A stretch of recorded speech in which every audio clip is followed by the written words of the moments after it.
Buenas noches, gracias por acompañarnos en estas conversaciones nocturnas. Estamos en vivo a las 8 de la noche con 3 minutos. Soy Ernesto Rivera.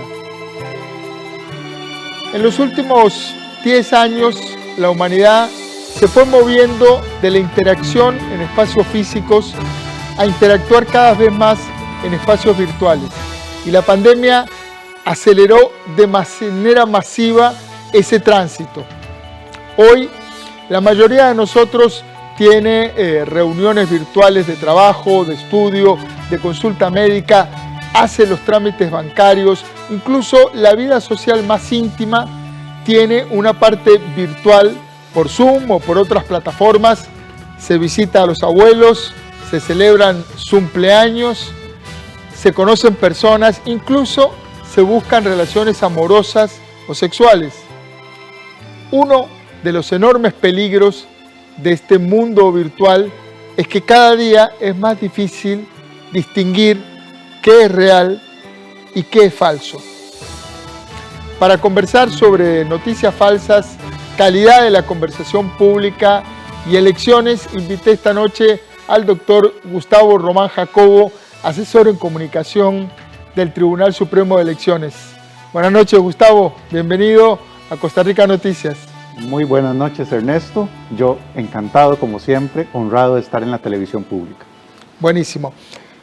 En la antigua Grecia, buena parte de la conversación pública, esa conversación que se diferencia de la privada porque tiene que ver con lo que tenemos en común los ciudadanos de un país, se daba en la plaza, en el ágora.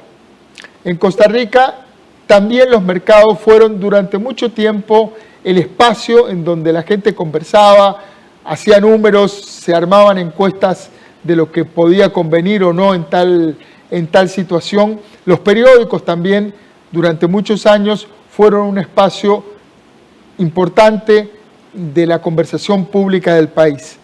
Hoy esa conversación pública está definitivamente instalada de lleno en su mayoría en las redes sociales.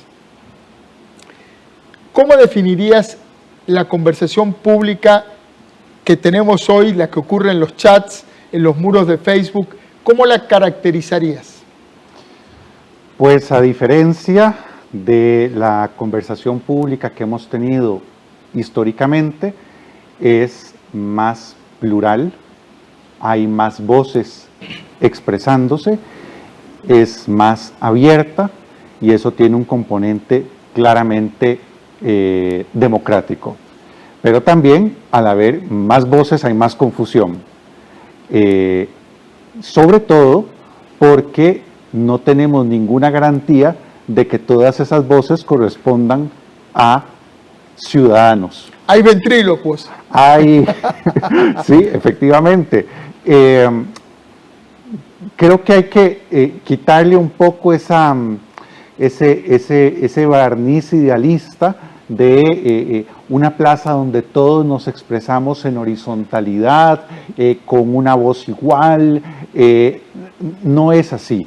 Es decir, los famosos intermediarios antes de esa comunicación pública, el editor del periódico que decía si podías publicar un artículo o no, o el director del noticiero que decía si te entrevistaba o no, es cierto, ya no está en esos espacios, quiero decir, pero es una ficción muy engañosa pensar que son espacios totalmente desintermediados. No es verdad. Hay intermediarios, pero están en las sombras. Y hay intermediarios e intereses. Muchos, claro. Ahora vamos a abordar un poquito eso. Ahí vos venís planteando ya en tu respuesta 2 o 3 fenómenos. Por un lado, se democratizó el diálogo. Hay más gente hablando. Por otro lado, se metió la gradería de sol. Y por otro lado, también es más difícil distinguir quién está hablando, si ese que habla es realmente quien dice que habla, porque aparecieron estos fenómenos en donde hay empresas que manejan un montón de cuentas empresas, gobiernos, intereses que manejan un montón de cuentas de redes sociales que hablan para favorecer, para atacar, para cuestionar, para sembrar dudas, etc. Eso metió un nivel de ruido en esta conversación pública.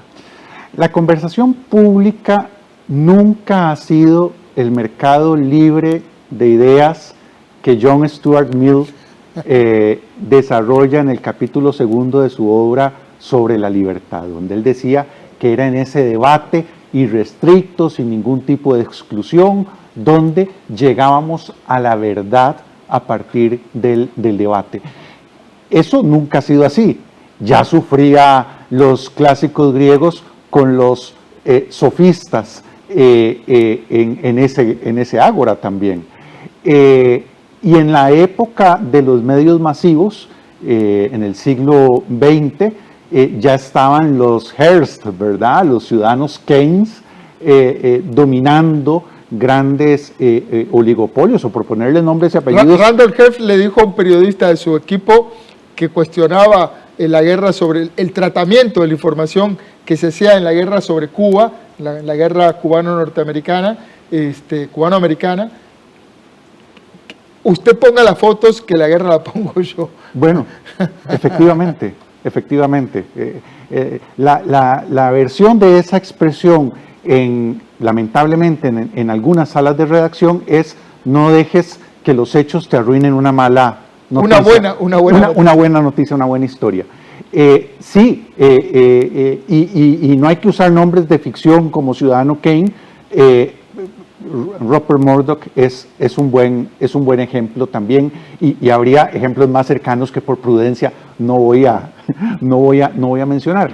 De modo que esa conversación pública nunca ha sido ese libre mercado de ideas, es verdad, pero los mecanismos que hoy tienen figuras, nuevamente usemos nombres y apellidos, como Robert Mercer o como Steve Bannon, detrás del Brexit o detrás de la victoria de Trump en 2016. Dos exponentes extremos del uso de las redes sociales como una herramienta para distorsionar el discurso político, ¿verdad? Totalmente, pero la diferencia entre lo que pueden hacer y lo que podía hacer Hearst o Murdoch no es de grado. Esto es una posición personal. Es decir, yo no creo que estemos frente a lo mismo de siempre, que es un poco una parte del discurso en torno al tema de la desinformación y la posverdad. Esto es lo mismo de siempre, solo que con medios más potentes.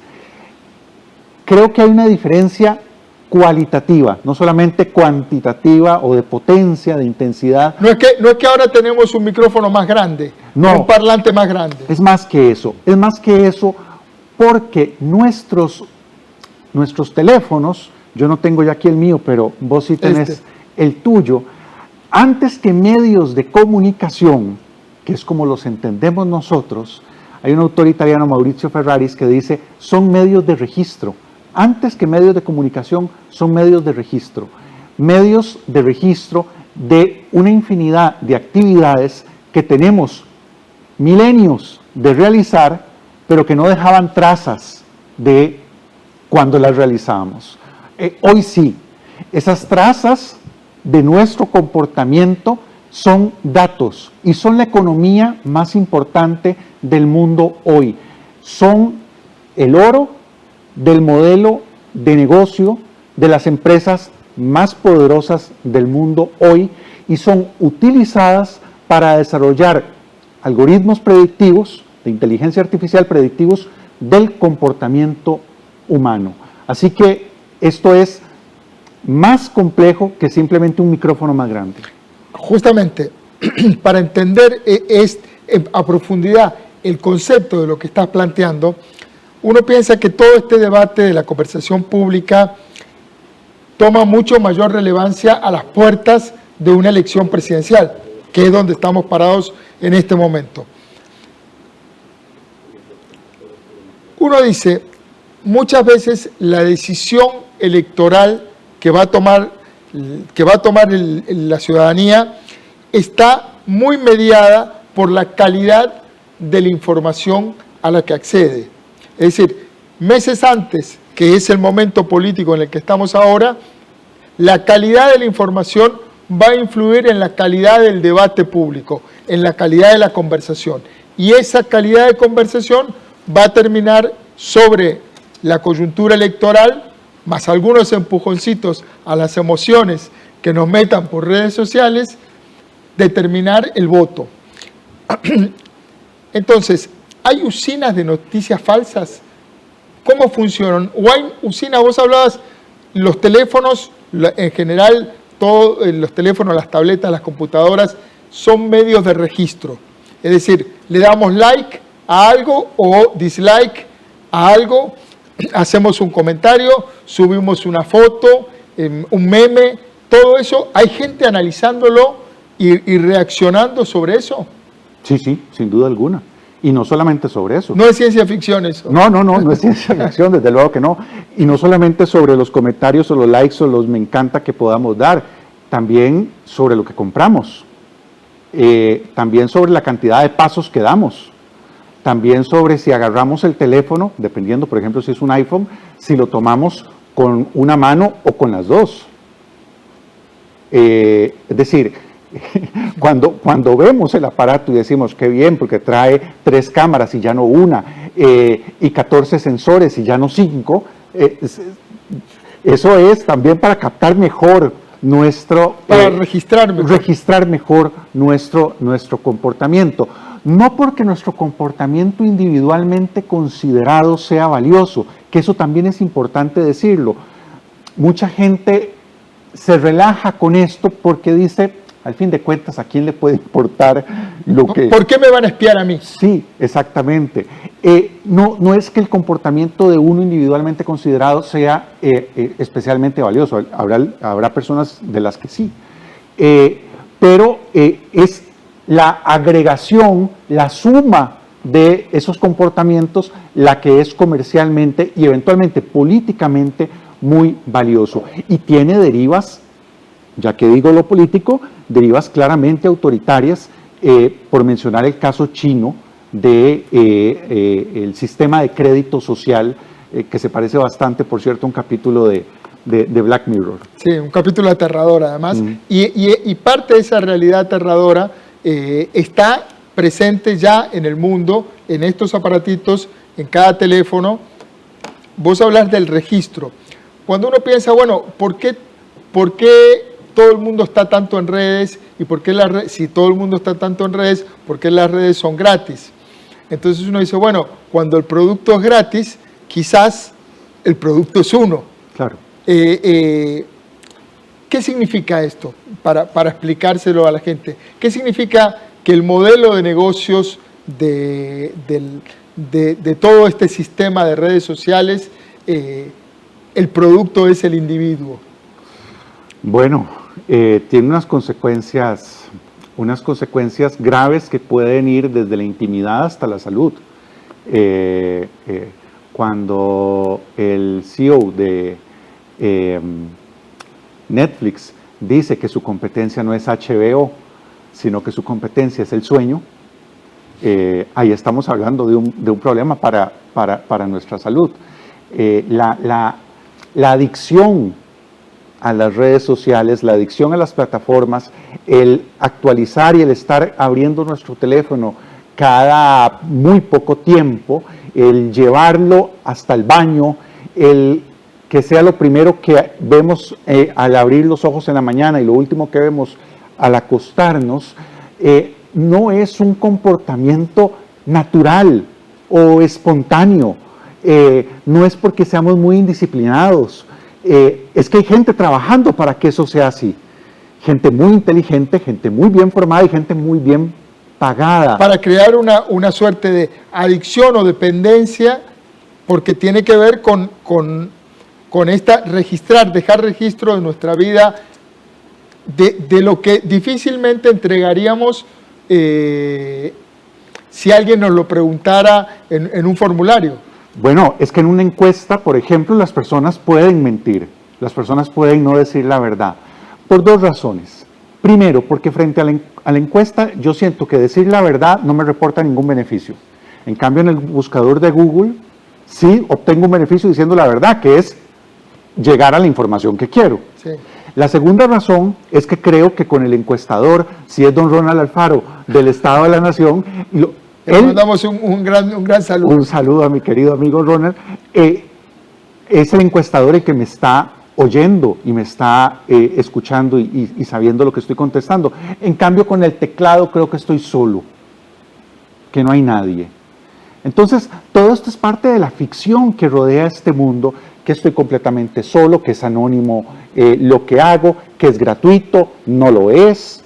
Hacen clavos de oro con esto. Hay una plusvalía de los datos obtenidos de nuestro comportamiento, con base en el cual se genera una riqueza muy importante de la que no recibimos ningún tipo de beneficio, y autores como Jaron Lanier, desarrollador de la inteligencia artificial, plantea hoy que deberíamos recibir una contraprestación por esa generación de datos.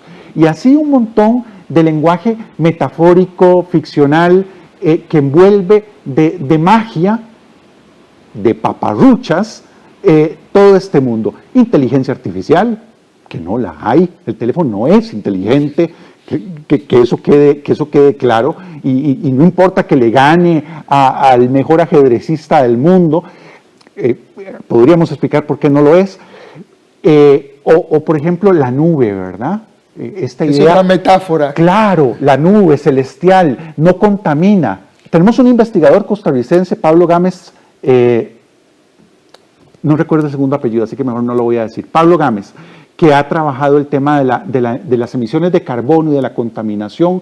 La famosa nube son cables materiales de fibra óptica. Son millones de computadores interconectados. Grandes naves industriales, grandes polígonos industriales establecidos en diferentes partes del mundo con cables que atraviesan los mares. Esto no es el tercer cielo, no lo es.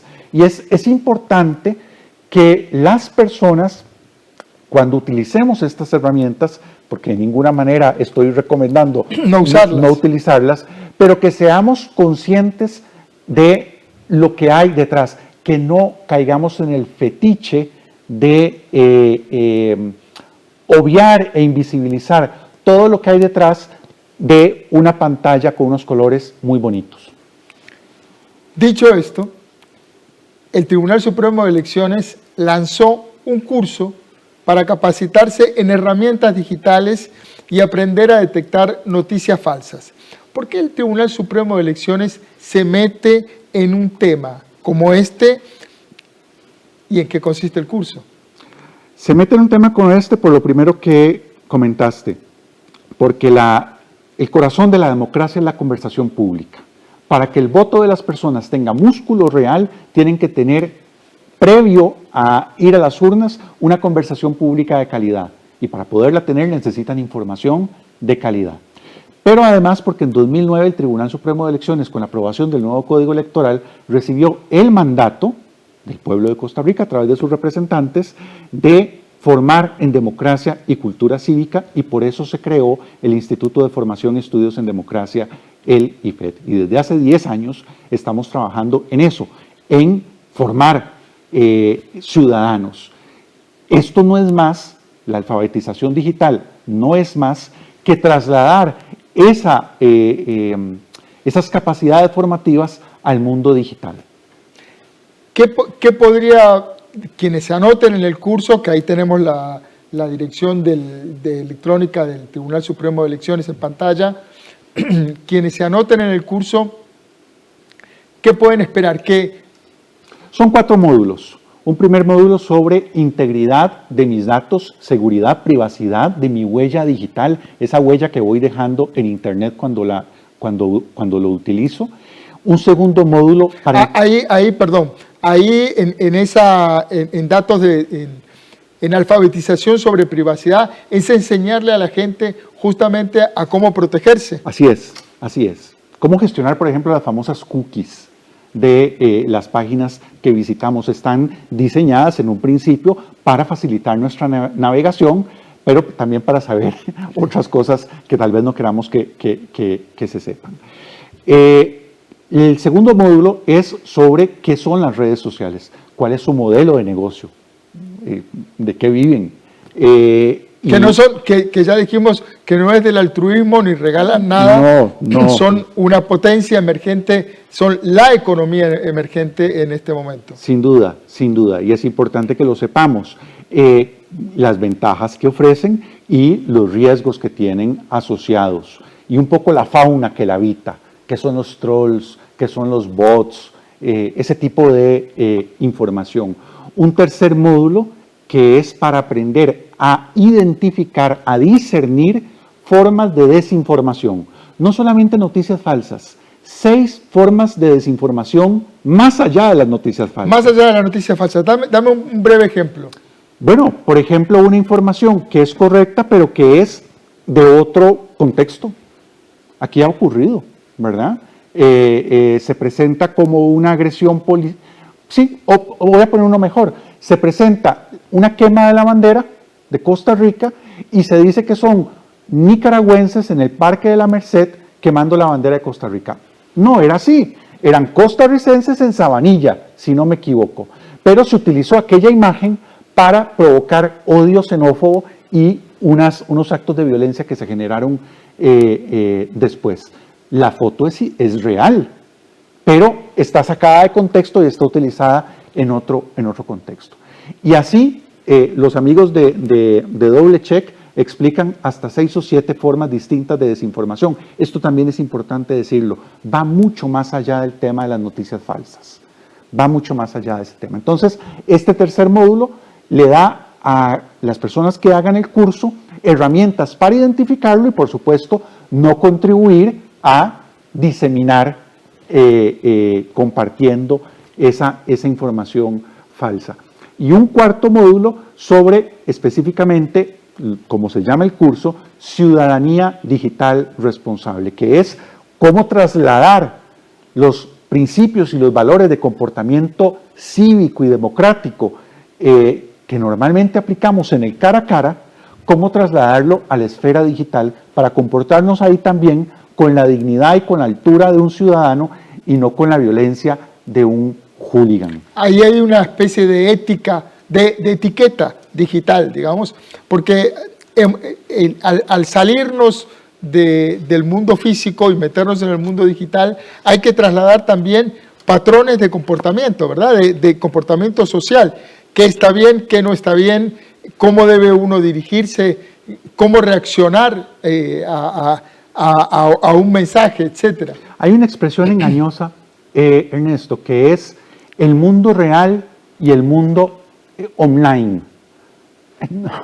El mundo online es real. Claro, y el día que usted difame a una persona por redes sociales y le caiga una condena por difamación, se va a dar cuenta de que era muy real. Es decir, no es menos real y mi comportamiento no debe bajar un estándar. No puede ser que, quiero decir, esto es poroso, se cruza. Un adolescente a través de ciberbullying, de bullying que le realizan, no en el patio de la escuela, sino en redes sociales, se va a terminar suicidando en la vida real. En el mundo real. No es que va a eliminar su cuenta de Facebook, no, lo va a hacer físicamente. Entonces, otra ficción que hay que desmentir, esa del mundo real y el mundo online. Ambos mundos están interconectados, tanto así que ya hemos visto numerosos casos, se me viene a la memoria el caso de atletas que han tenido comentarios inapropiados en redes sociales, en el mundo virtual, y esos comentarios inapropiados les provocan efectos en su mundo, en el mundo real y concreto devastadores. Así es. Ahora se viene la política, tendrá límites, me queda un minuto, tendrá límites. ¿Encontrarán una forma de autolimitarse los políticos en esta campaña? Ojalá. Sí, vamos a ver, si la racionalidad que aplican es de corto plazo, si el objetivo es simplemente ganar, probablemente no. Porque las estrategias de desinformación son muy buenas tácticas, para obtener resultados a corto plazo. Luego a largo plazo no sirven. A largo plazo no sirven, es envenenar un pozo del que todos tenemos que beber. Es serruchar la rama sobre la que estamos sentados. A largo plazo eso no sirve. Por eso yo creo que el desinformador, el propagador de desinformación es por naturaleza, un imbécil. Es un imbécil que está haciendo algo que no solamente genera un daño para los demás, sino que se está generando a largo plazo un daño a sí mismo. Así que la invitación es para que vayan al sitio web del Tribunal Supremo de Elecciones, tse.go.cr, y ahí van a ver el logo. Tiene unos ojitos muy simpáticos, recelosos, de Ciudadanía Digital Responsable. Lo cliquean y los va a conducir a realizar este curso, que es absolutamente gratuito. Y no hay que tener un estadio, no hay que tener ni el colegio terminado. Nada. No importa. Y tiene dos ventajas muy grandes. Es online, las personas lo pueden hacer desde su casa sin riesgo de contagio pandémico, y es autoformativo. Lo puedo hacer, como un Netflix. Lo puedo hacer a la hora que yo quiero, en el horario que quiero y al ritmo que quiero. No estoy sujeto a un horario establecido por un tutor. Muchísimas gracias, Gustavo Román Jacobo. Gracias por tu tiempo. Nos vamos. Gracias a ustedes por estar ahí. Recuerden, trabajamos para usted. Somos la televisión pública de Costa Rica. A continuación,